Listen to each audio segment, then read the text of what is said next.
Eu estava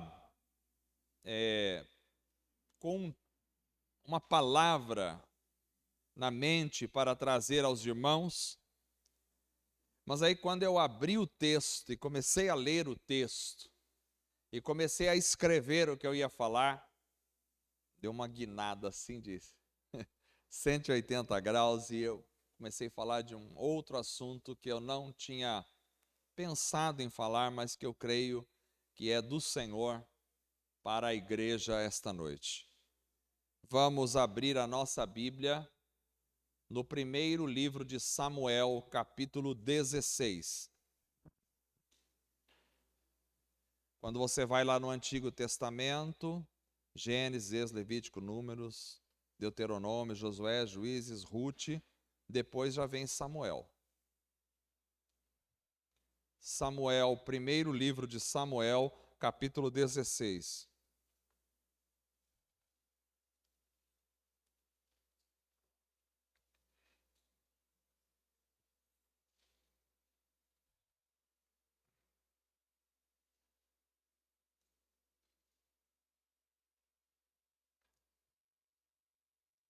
Os irmãos encontraram, amém? Eu vou ler a partir do verso de número 1 até o verso de número 14. Os irmãos que possuem a Bíblia, por favor, acompanhem comigo. Aqueles que não trouxeram sua Bíblia, podem acompanhar a leitura. Diz assim a palavra do Senhor. O Senhor disse a Samuel: até quando você irá se entristecer por causa de Saul? Eu o rejeitei como rei de Israel. Encha um chifre com óleo e vá a Belém. Eu o enviarei a Jessé. Escolhi um de seus filhos para ser rei. Samuel, porém, disse: como poderei ir? Saul saberá disto e me matará. O Senhor disse: leve um novilho com você e diga que foi sacrificar ao Senhor. Convide Jessé para o sacrifício e eu lhe mostrarei o que fazer. Você irá ungir para mim aquele que eu indicar. Samuel fez o que o Senhor disse. Quando chegou a Belém, as autoridades da cidade foram encontrar-se com ele tremendo e perguntaram: você vem em paz? Respondeu Samuel: sim, venho em paz. Vim sacrificar ao Senhor. Consagrem e venham ao sacrifício comigo. Então ele consagrou Jessé e os filhos dele e os convidou para o sacrifício. E quando chegaram, Samuel viu Eliabe e pensou: com certeza, este aqui é o que o Senhor quer ungir. O Senhor, contudo, disse a Samuel: não considere a sua aparência, nem a sua altura, pois eu o rejeitei. O Senhor não vê como o homem vê a aparência, mas o Senhor vê o coração. Então Jessé chamou Abinadab e levou a Samuel. Ele, porém, disse: o Senhor também não me escolheu este. Então Jessé levou Samá a Samuel, mas esse disse: também não foi este que o Senhor escolheu. Jessé levou a Samuel 7 de seus filhos, mas Samuel lhe disse: o Senhor não escolheu nenhum destes.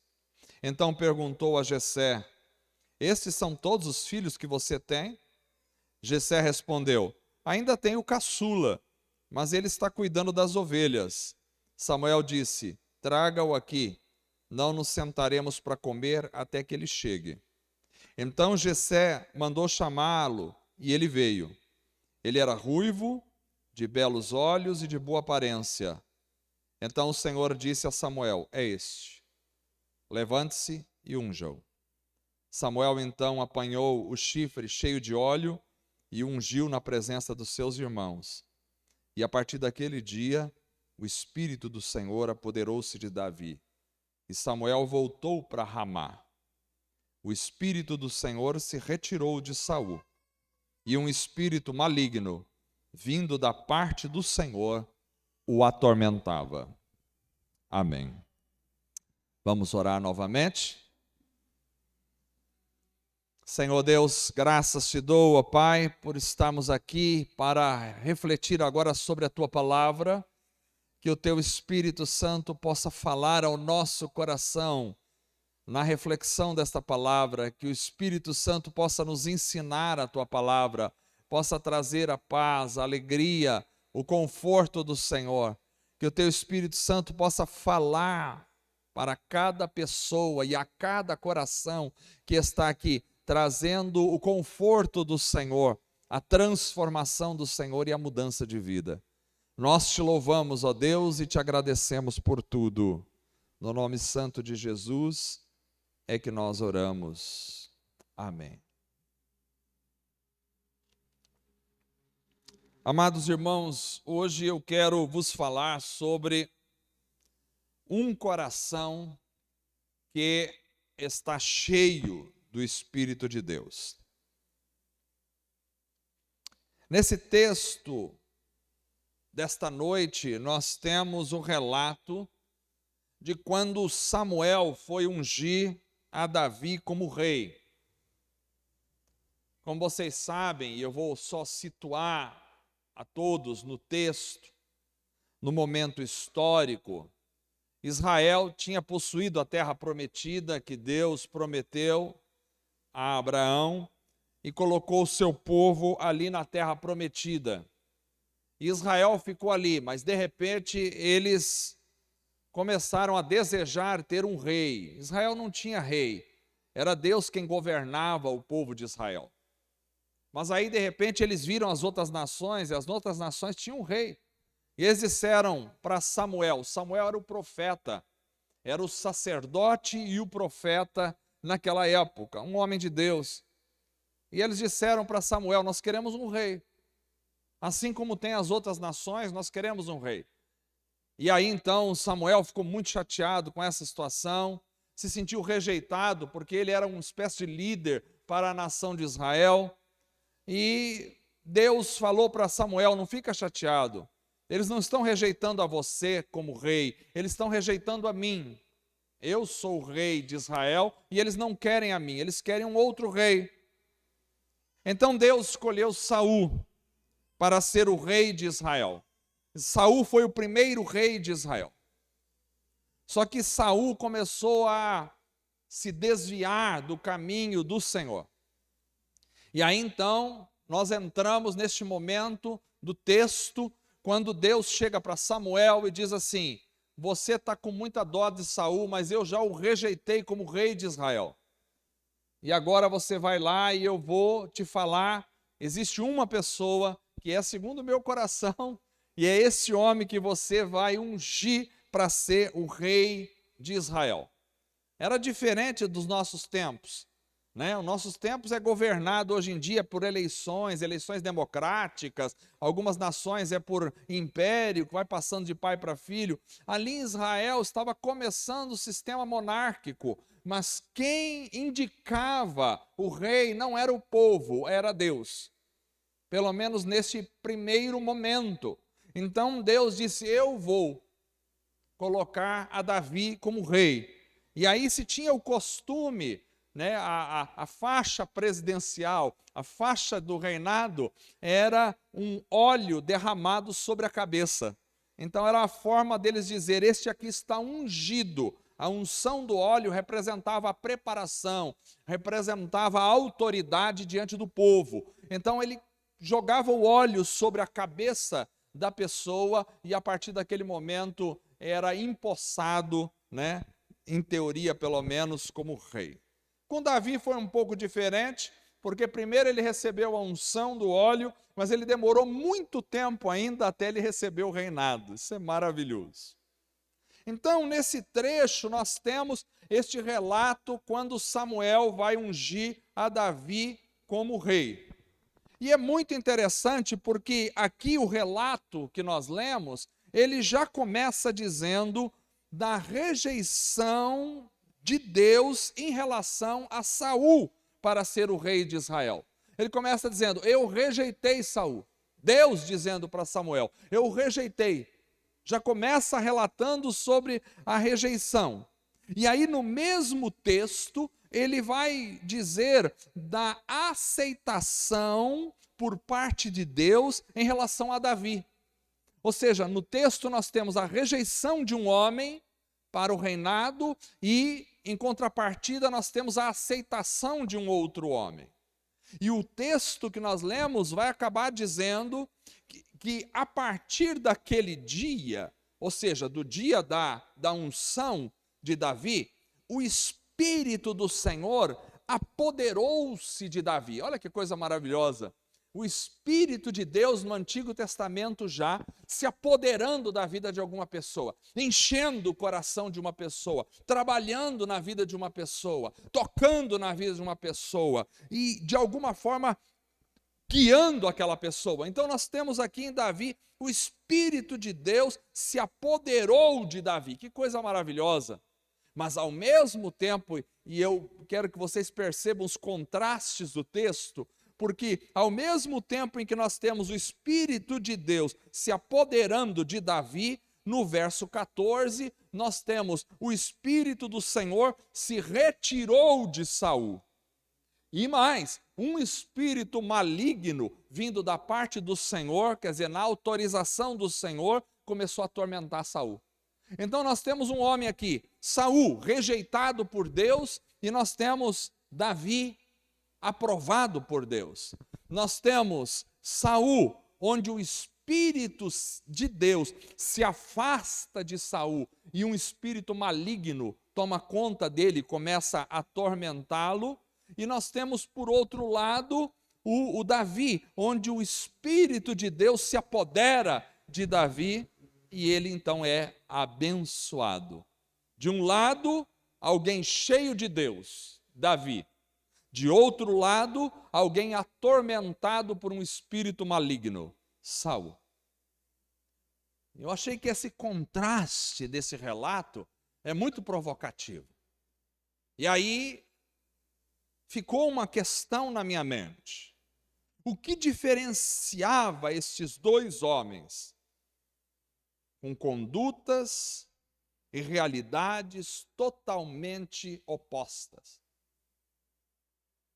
O que diferenciava? Porque um tem o espírito maligno, o Espírito de Deus se afasta dele, e o outro, o Espírito de Deus se apodera dele. O que diferenciava um do outro? E a minha resposta é que me parece ser um elemento muito simples: o coração. Um tinha um tipo de coração, outro tinha outro tipo de coração. De Davi nós temos um relato de que Deus diz: Davi é o homem segundo o coração de Deus. De Saul não temos este mesmo relato. Um tinha o coração segundo o coração de Deus, mas o outro não tinha o coração segundo o coração de Deus.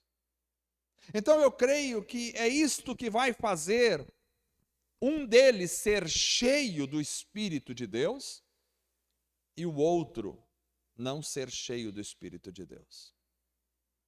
É o coração. Oswald Chambers disse que o coração de um homem determina como ele interpreta a vontade de Deus. O coração. E com o coração aqui nós não estamos falando deste órgão que vai pulsar, que vai bombear o sangue no seu corpo.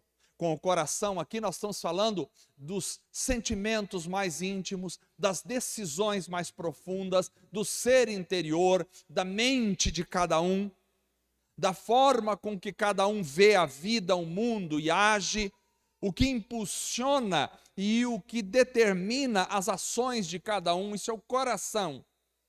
O coração é o responsável por determinar as suas ações, o que você faz.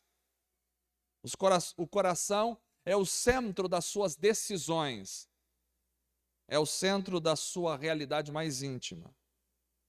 Então vamos observar quais são as características de um coração ou de alguém que se torna um receptáculo para a ação do Espírito Santo.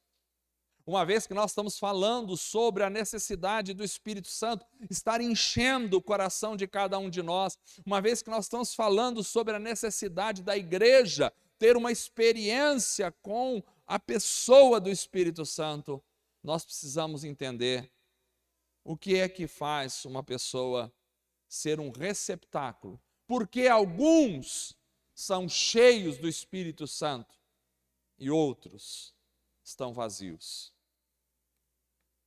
Algumas características eu quero destacar esta noite. Primeiro, eu creio que o que faz alguém ser um receptáculo para o poder e a ação do Espírito Santo é a sua capacidade de esperar pacientemente no Senhor.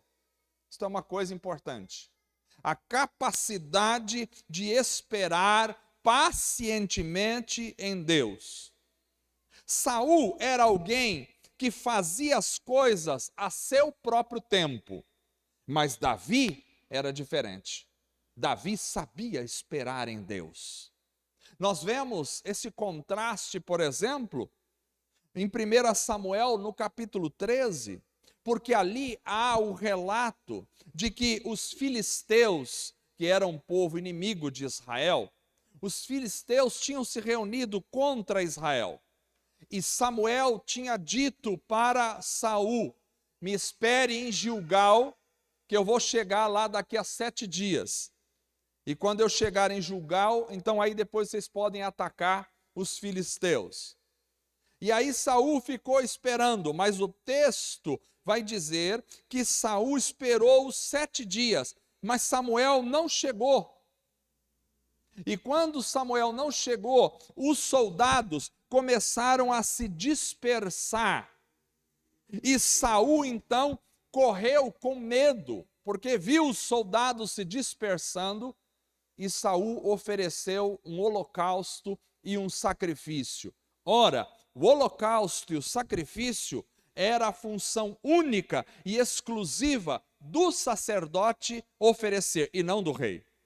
Saul não tinha, embora era um rei em Israel, ele não tinha autoridade, não tinha direito de oferecer sacrifícios e holocaustos. Mas este homem não soube esperar o tempo certo. E por isso ele correu e ofereceu. Ele não soube esperar Samuel chegar. Mas quando ele acaba de oferecer o sacrifício, o Samuel chega. E quando Samuel chega, vai dizer para ele: o que é que você fez, Saul? E no texto diz em 1 Samuel 13, o verso 13 e o verso 14, vai dizer, Samuel dizendo para Saul: você agiu como um tolo, desobedecendo ao mandamento que o Senhor, seu Deus, lhe deu. Se você tivesse obedecido, ele teria estabelecido para sempre o seu reinado sobre Israel. Mas agora o seu reinado não permanecerá. O Senhor procurou um homem segundo o seu coração e o designou líder do seu povo, pois você não obedeceu ao mandamento do Senhor. É interessante observar isso. Saul não tinha paciência para esperar o tempo de Deus. Enquanto Saul não conseguia esperar o profeta chegar e se adiantou por causa da sua ansiedade, Davi já era um homem diferente. Davi se destacava pela sua capacidade de esperar o tempo de Deus. O texto que nós lemos fala da unção de Davi como rei.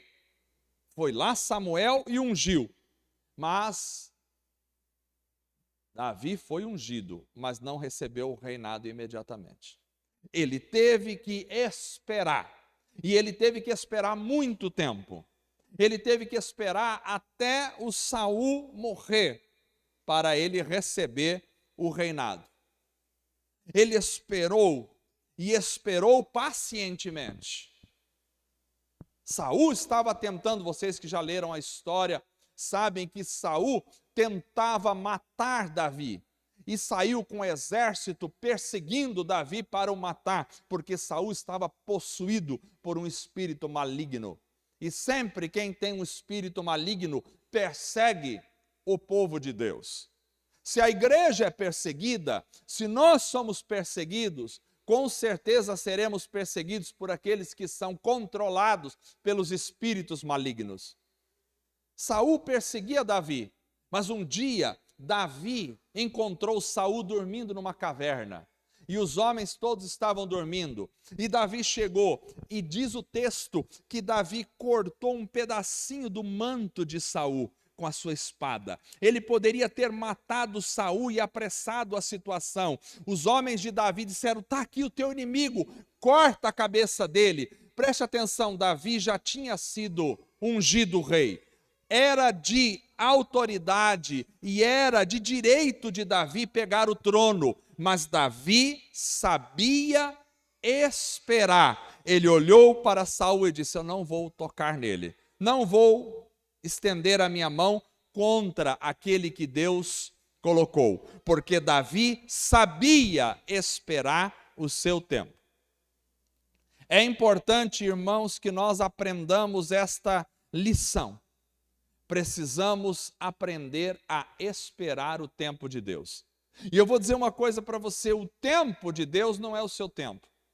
Às vezes você acha que tem que ser no seu tempo as coisas, mas as coisas não são no seu tempo, as coisas são no tempo de Deus. É no tempo de Deus que as coisas vão acontecer na sua vida. Se nós não aprendermos a esperar o tempo de Deus, nós nos tornamos como Saul, guiado pela ansiedade da vida. Mas quando nós aprendemos a esperar o tempo de Deus, nós somos como Davi, um homem segundo o coração de Deus. E eu entendo que às vezes Deus demora um pouco. Ele demora propositalmente para fazer as coisas, para que a gente possa amadurecer, para que a gente possa crescer, para que a gente possa aprender. Deus não faz as coisas na hora. Já perceberam isso? Raramente você faz um pedido para Deus e a resposta vem imediatamente. Raramente isso acontece. Geralmente você ora e você, quando ora, tem urgência naquilo que você ora, porque todos nós temos urgência quando oramos. Senhor, faça, mas faça para ontem. Senhor, já era para ter sido feito isso, em nome de Jesus. E aí a gente declara, a gente grita, a gente chora, a gente clama, mas as coisas de Deus, parece que Deus fica lá só olhando do céu para nós e esperando e diz: ainda não é o tempo, ainda não é o tempo. Ainda não é o tempo. Davi sabia esperar o tempo. Ele mesmo escreveu no Salmo 40, verso 1: esperei com paciência no Senhor, e ele se inclinou para mim e ouviu o meu clamor. Esperei com paciência pelo Senhor. Era um homem que sabia esperar. Precisamos aprender a esperar. Esta mesma característica de Davi está no Senhor Jesus. Ele sabia esperar o tempo certo. Ele veio a este mundo, mas só começou seu ministério com cerca de 30 anos de idade. Os irmãos de Jesus não sabiam esperar. E os seus irmãos queriam que ele se mostrasse ao mundo, mas ele disse em João capítulo 7, verso 6, para mim ainda não chegou o tempo certo, para vocês qualquer tempo é certo. Ou seja, Jesus sabia esperar o tempo certo. Alguém que se torna um vaso cheio do Espírito Santo é alguém que sabe esperar pacientemente pelo Senhor no tempo certo. Há um tempo para todas as coisas. Talvez você tenha urgência de alguma coisa, mas se não chegou o tempo de Deus, você tem que aprender a esperar. Quando não sabemos esperar o tempo de Deus para as coisas, então nós não estamos preparados para ser cheios do Espírito Santo. E por quê? Porque a falta de capacidade de esperar no Senhor é sinônimo de falta de confiança. E aqui nós vamos caminhando para a segunda característica de alguém que se torna um receptáculo para o poder e a ação do Espírito Santo. Qual é a segunda característica? Se a primeira é saber esperar o tempo de Deus, a segunda característica é a confiança no Senhor e não nos meios naturais. Eu vejo claramente este contraste entre Davi e Saul novamente. Saul era alguém que confiava mais nos meios naturais do que no Senhor seu Deus. Mas Davi era alguém que confiava em Deus mais do que nos meios naturais. O próprio texto que nós lemos aí de 1 Samuel 13 vai mostrar que Saul ofereceu um sacrifício antes de Samuel chegar. Por quê? Porque ele viu que Samuel demorava e os soldados começavam a se dispersar e os filisteus poderiam atacá-los. Então Saul, que confiava nos soldados e viu os soldados dispersando, falou: eu não posso esperar, nós vamos perder a guerra. Se os soldados forem embora, nós vamos perder a guerra, nós vamos ser atacados pelos filisteus. Foi lá e desobedeceu a Deus, oferecendo o sacrifício. E o verso 15 é muito proposital. Ele diz que após o Samuel repreender o Saul, o verso 15 diz: então Samuel partiu de Gigal e foi a Gibeá de Benjamim. E Saul contou os soldados que estavam com ele. Eram cerca de 600. Vocês perceberam a sutileza do texto? Samuel foi embora. O que Saul fez? Me parece que ele não se preocupou. Ele foi contar quantos soldados mesmo nós temos aqui para vencer o inimigo, e ele foi contar e contou que tinha 600 soldados. Saul confiava nos soldados, mas Davi já era diferente. Davi confiava plenamente em Deus. Ele escreve no Salmo 20, verso 7, alguns confiam em carros e outros em cavalos, mas nós confiamos no nome do Senhor nosso Deus. Irmãos, nós sempre estamos diante de duas situações. Ou nós confiamos nos homens, ou nós confiamos em Deus. É sempre assim.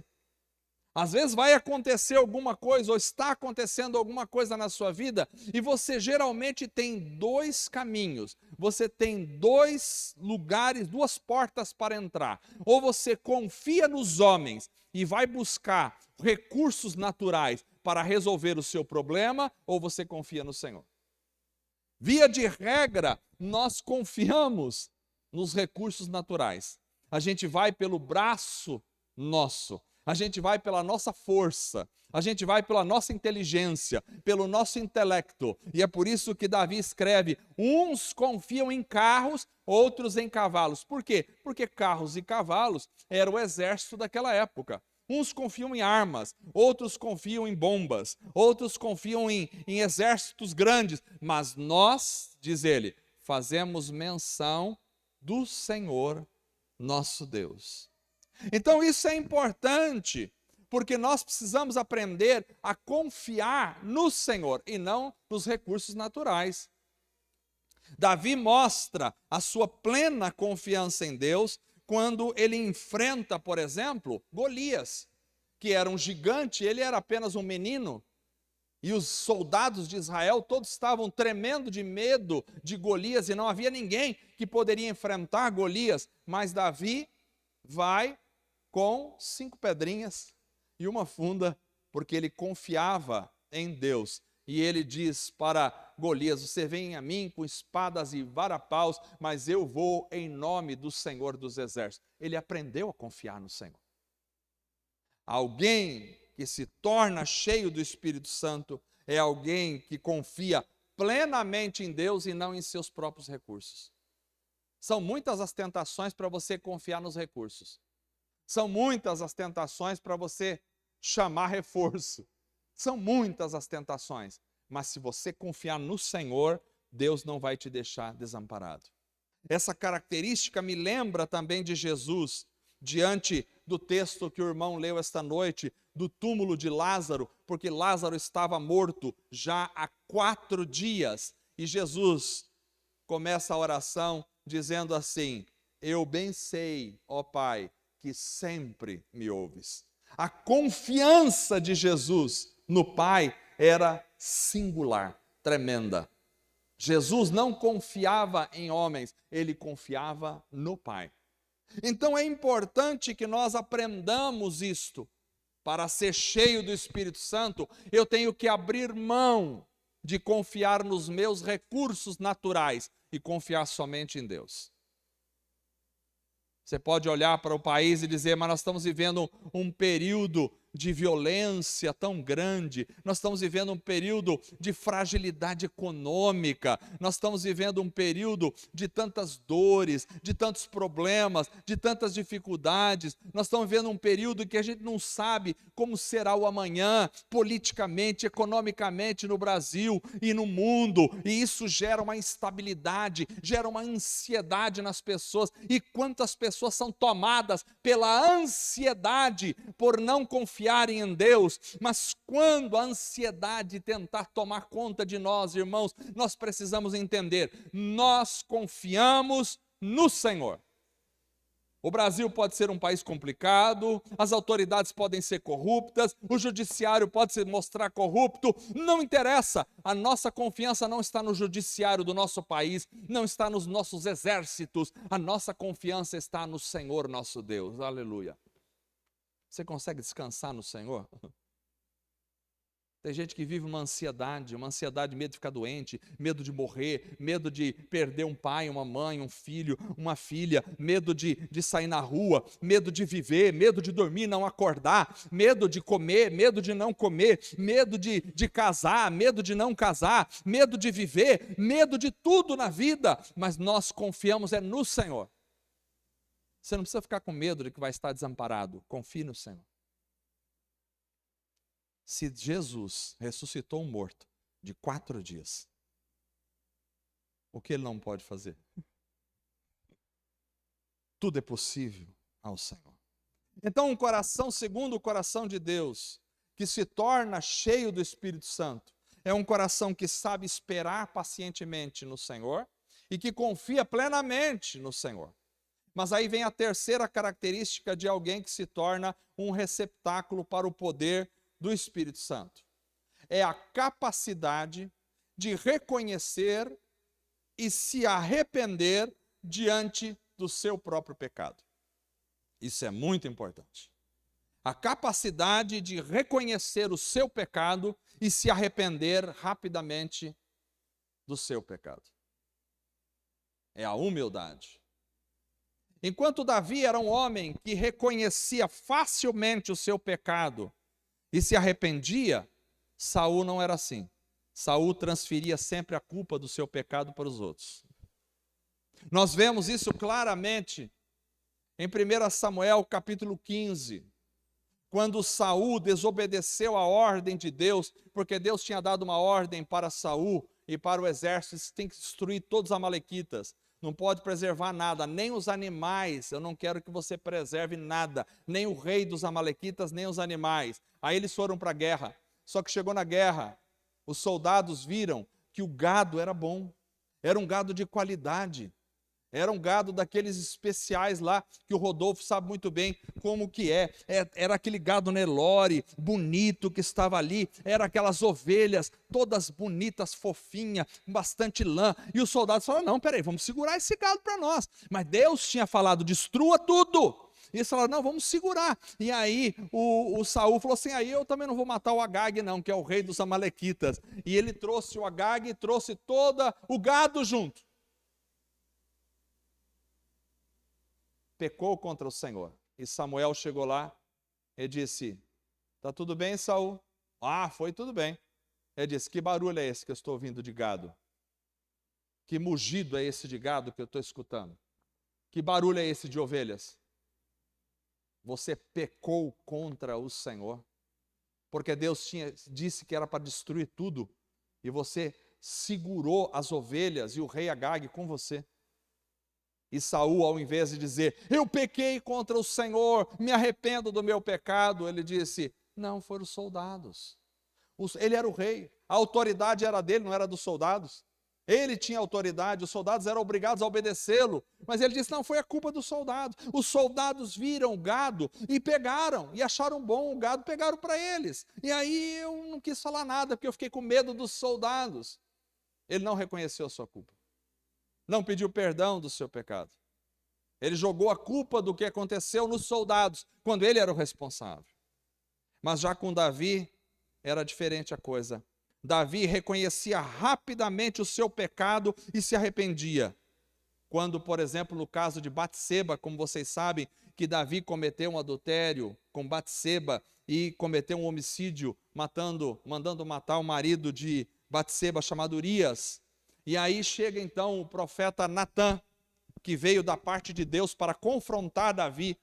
E isso está lá em 2 Samuel, capítulo 12, verso 13. Quando chegou o profeta Natã e confrontou o pecado de Davi, Davi disse, eu pequei contra o Senhor. Eu pequei contra o Senhor. Ele reconhece imediatamente o seu pecado.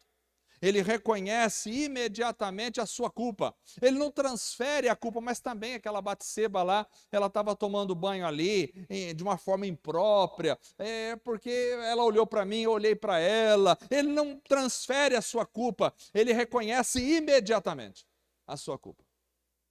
Irmãos, sabe por que muitas vezes a gente não consegue ser cheio do Espírito Santo?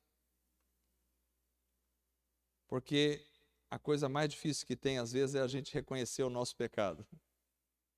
Vocês já foram conversar com maridos e mulher que estão brigando, o casal que está brigando?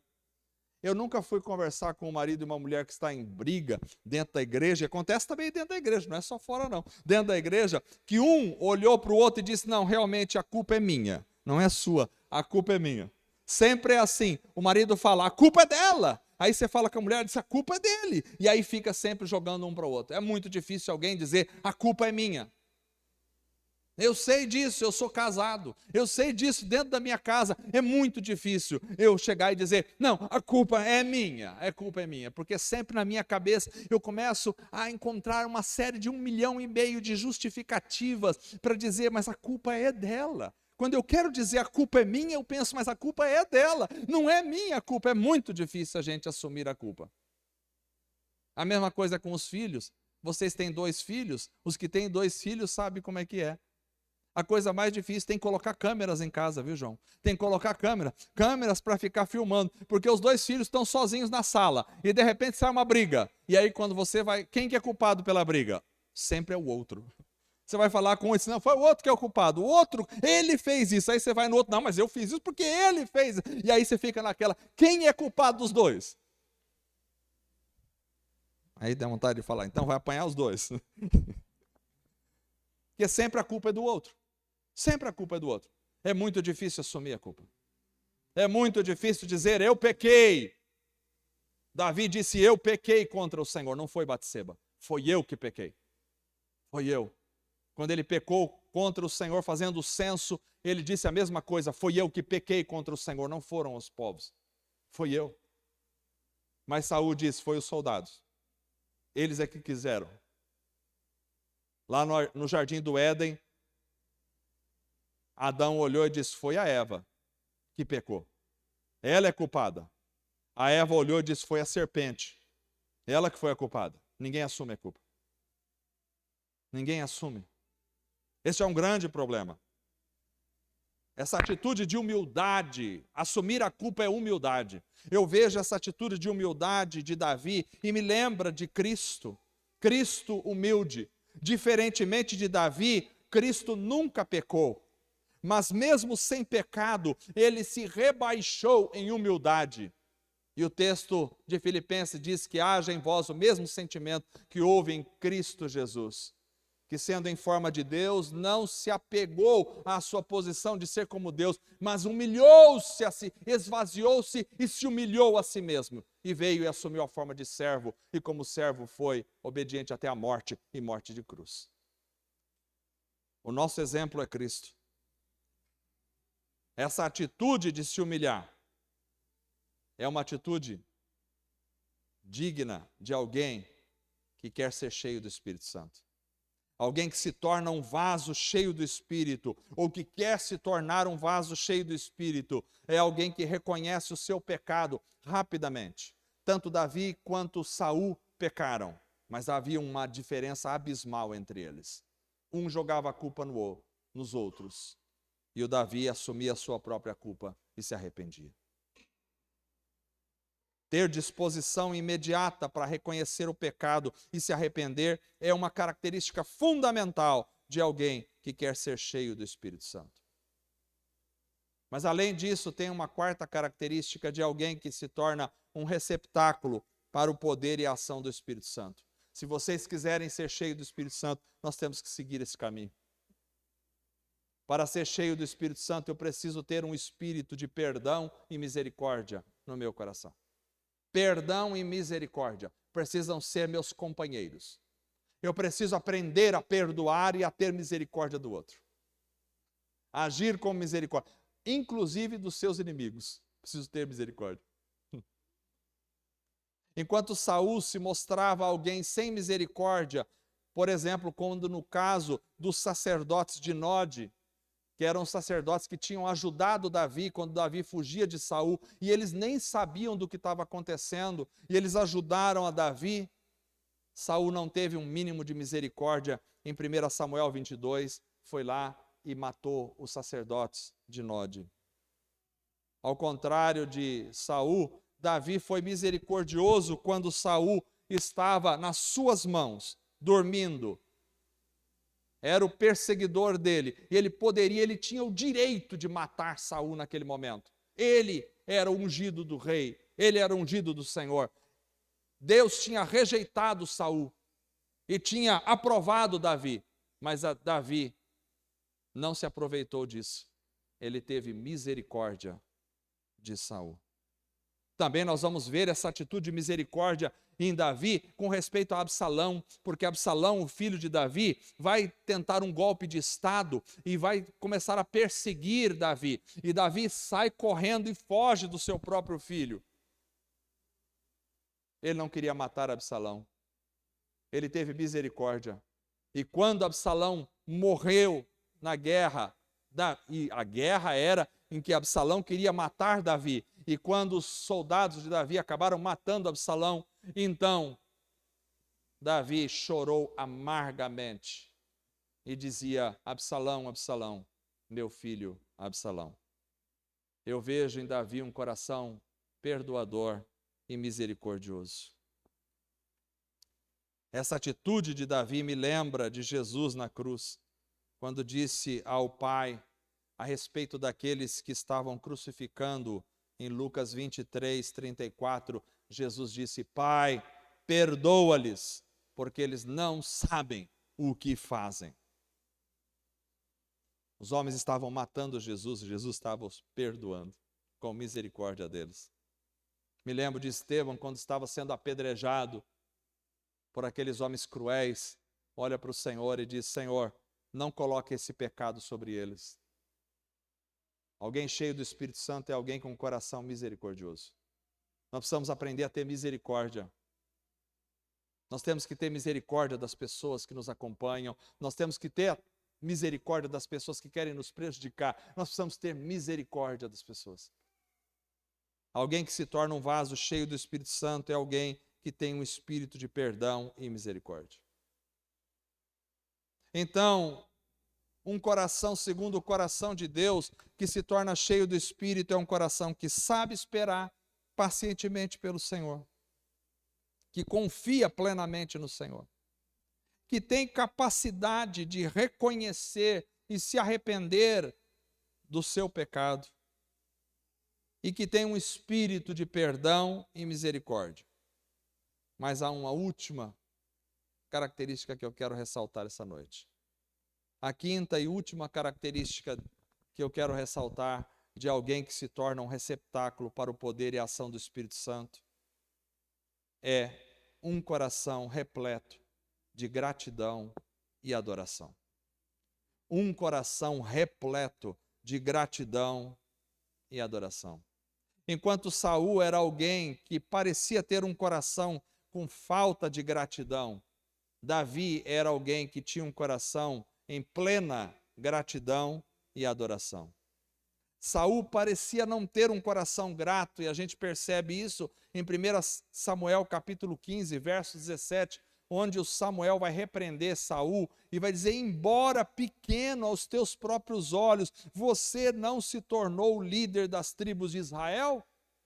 O Senhor o ungiu como rei sobre Israel. E depois vai dizer no verso 19: por que você não obedeceu ao Senhor? Porque se lançou sobre os despojos e fez o que o Senhor reprova. Saul não reconheceu aquilo que Deus tinha feito por ele. Pegou ele lá tão pequeno e o colocou como rei de Israel. Mas já Davi era alguém diferente. Davi tinha um coração em gratidão, e tanto era que quando você lê o primeiro livro das Crônicas, capítulo 16, verso 7, vai dizer: foi naquele dia em que pela primeira vez Davi encarregou a Asaf e seus parentes de louvar ao Senhor com salmos de gratidão.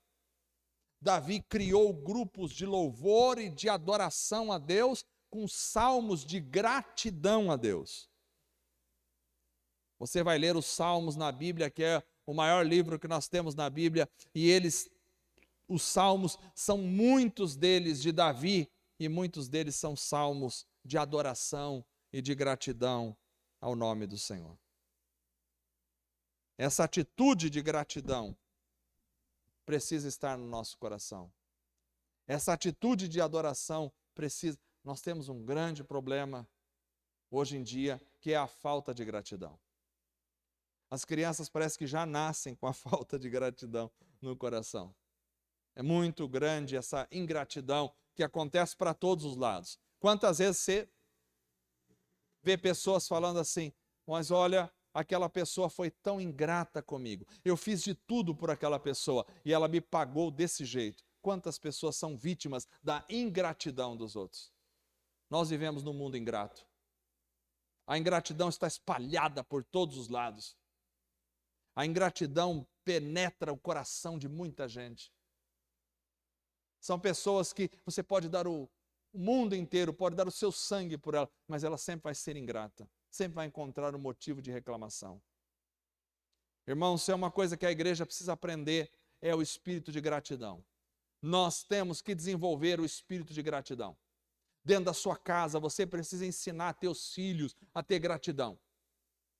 No começo, talvez vai ser um pouco na imposição. Obrigue a agradecer. É obrigado a agradecer. Eu me lembro de uma mulher que ela falava assim, sentava na mesa e a mãe dela, que nem era uma cristã, dizia assim: na hora do almoço, tem que agradecer. Mas só tinha arroz e ovo frito. Não importa, agradeça, agradeça. Aí tem que agradecer. Era obrigado a agradecer. Às vezes é preciso impor a gratidão dentro de casa. A gratidão dentro de casa. Depois que esse espírito da gratidão toma conta do coração, e aí a pessoa vai começar a ser naturalmente grata. Porque ninguém é naturalmente grato. Todo mundo nasce no pecado, ninguém é naturalmente grato. Hora ou outra nós estamos reclamando de alguma coisa. E eu costumo dizer, nós estamos aqui. Não importa se você comeu hoje tal comida ou não, mas de alguma forma você comeu e se alimentou, você está aqui. Você pode enxergar, você pode andar, você pode falar, você pode se comunicar, você pode se alimentar, você pode cuidar da sua própria higiene pessoal. Você tem liberdade, você pode pensar, você pode se expressar, você tem um lugar onde a gente possa estar junto, em comunhão, louvando e adorando o nome do Senhor. Nós só temos motivos, e eu digo isso em casa, nós só temos motivos para agradecer. Nós não temos motivo para outra coisa, é só para agradecer. Só temos motivos para agradecer. Estamos vivos, estamos respirando, estamos interagindo, somos seres humanos abençoados por Deus. Nós só temos motivos para agradecer. Se está calor, a gente liga o ar-condicionado. Se está frio, a gente liga o aquecedor, ou a gente coloca roupa, ou a gente coloca coberta. Quantos de vocês agradecem por ter dormido esses dias frios numa cama com um cobertor quentinho? Quantas pessoas estão na rua dormindo no relento? Nós só temos motivos para agradecer. Quantos de vocês agradecem ao levantar de manhã e tomar o café preto da manhã quentinho? Quantos de vocês agradecem? Quantos de vocês agradecem ao dormir à noite pelo dia de trabalho que tiveram? Quantos de vocês agradecem pela saúde que têm, por poder respirar, andar, por poder se movimentar? Quantos de vocês agradecem pela salvação em Cristo Jesus? Quantos de vocês agradecem pela esperança da vida eterna? Porque bem ou mal que estivermos vivendo aqui nesta terra, um dia nós sairemos daqui e estaremos para sempre nos braços do Senhor na glória, e ali não entrará mais dor, não entrará mais morte, não entrará mais lágrimas, não entrará mais pecado, não entrará mais imundície, não entrará mais nada que seja desagradável, tudo será maravilhoso na presença de Deus, aleluia. Quantos de vocês agradecem por essa esperança bendita? Quantos de vocês agradecem porque a qualquer momento você está aqui e as trombetas podem soar e os mortos em Cristo vão ressuscitar primeiro e depois nós, os vivos, seremos transformados, arrebatados para encontrar o Senhor nos ares. Que esperança bendita! Quantos de vocês agradecem por isso? Quantos de vocês agradecem porque o inferno não é o nosso destino? O inferno existe para o diabo, seus anjos e aqueles que se esquecem de Deus, mas o nosso destino é o céu na presença do Senhor para todo sempre. E se aqui na terra, com todos os problemas que nós temos, já é gostoso estar aqui, imagine como será o céu. Imagine o céu, não dá para imaginar o céu. Não dá para imaginar o céu, não dá. Eu fico imaginando meu pai que já partiu, se pudesse chegar para ele e dizer assim, você quer voltar aqui para a terra? Eu tenho certeza absoluta que ele diria, mas jamais, não quero nem saber daquela terra, nunca mais na minha vida, quero saber de lá. Tenho certeza absoluta, porque Paulo subiu até o terceiro céu e viu coisas inefáveis, que não se pode expressar por palavras, e ficou tão tocado com tudo aquilo, que diz, eu já não sei mais o que eu quero, se eu quero partir já está com Cristo, mas eu quero ajudar os irmãos também aqui, estou num conflito terrível.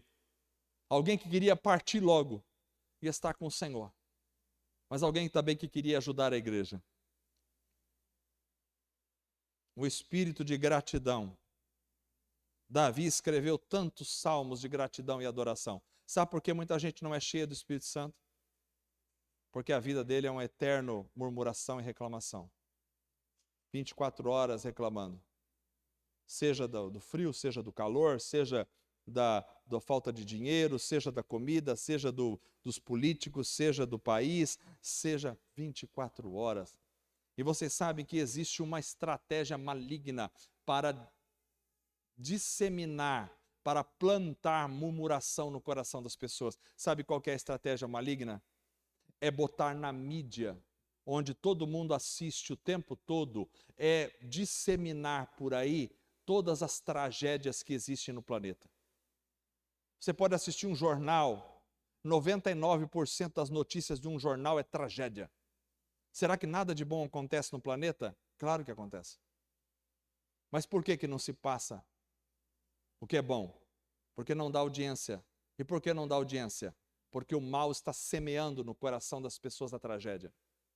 Então as pessoas ligam os jornais, vão para a internet e as manchetes e as notícias são de tragédias em cima de tragédias, de assassinatos em cima de assassinatos, de roubo em cima de roubo. E aí vão para a política e veem falcatruas em cima de falcatrua. Não passa nada de bom no mundo da política, nada de bom no mundo da economia, nada de bom no mundo da sociedade, nada de bom. Por quê? Porque há um plano diabólico de lançar sementes de ingratidão cada vez mais profunda no coração dos seres humanos. A pessoa passa o dia inteiro só vendo tragédias, só vendo políticos enganadores, só vendo juízes corruptos, só vendo gente fazendo coisa errada, e isso gera uma amargura na alma, gera uma ingratidão para com a vida, gera uma murmuração constante, e aí isso se torna um hábito, murmurar murmurar e reclamar da situação.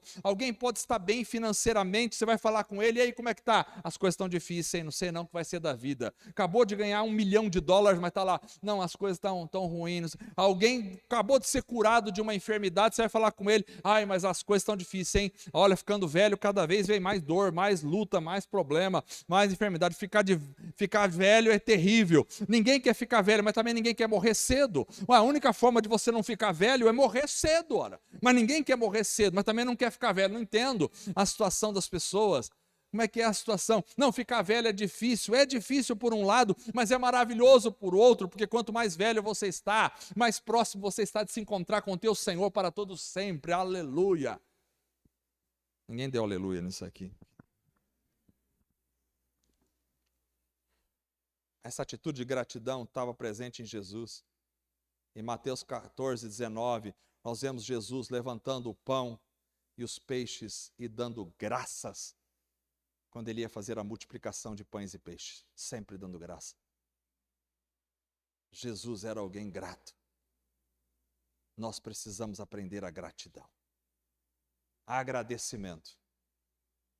Se é solteiro, reclama porque é solteiro. Se casou, reclama porque está casado. Se não tem filho, reclama porque não tem filho. Se tem filho, reclama porque tem o filho. Se está desempregado, reclama por falta de emprego. Se arrumou emprego, reclama do patrão.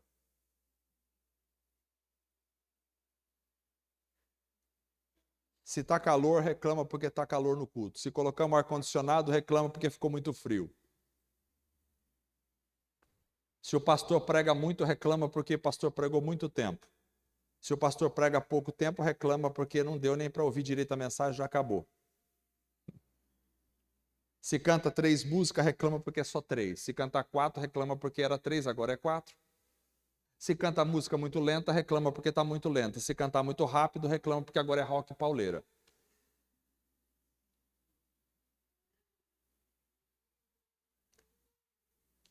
Nós precisamos aprender a esquecer os problemas e a focar completamente nas bênçãos de Deus sobre a nossa vida. Preste atenção, nós só temos motivos para agradecer. Só temos motivos para agradecer. Vamos ficar em pé.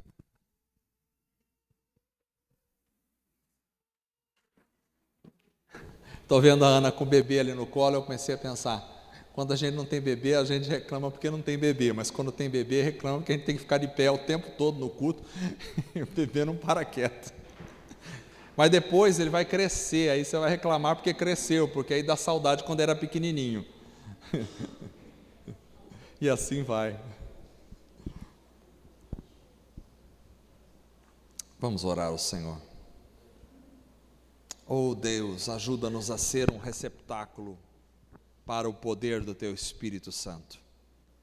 Ajuda-nos, Senhor, a aprender a esperar em Ti, Senhor, em todas as circunstâncias da vida.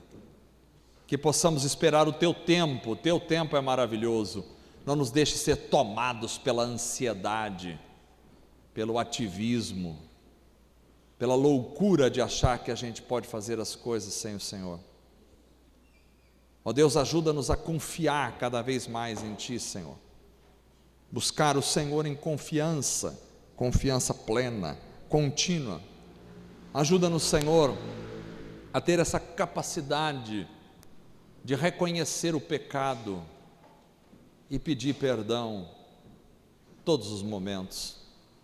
Ajuda-nos, Senhor, a não colocar a culpa no outro, mas a olhar para o nosso pecado. Cada um olhar para si, reconhecer o próprio pecado e se arrepender diante do Senhor. Ajuda-nos a ter um coração misericordioso e perdoador para com as pessoas. Ajuda-nos a perdoar. Assim como Cristo perdoou, ajuda-nos a perdoar, Senhor. Ajuda-nos a exercer misericórdia, exercer misericórdia. Ajuda-nos a exercer misericórdia. Ajuda-nos a ter um espírito de gratidão. Gratidão e adoração ao Senhor todos os dias. Gratidão e adoração ao Senhor todos os dias. Em nome de Jesus. Amém. O Senhor quer nos encher do Espírito Santo. Sabe, às vezes são coisas pequenas que a gente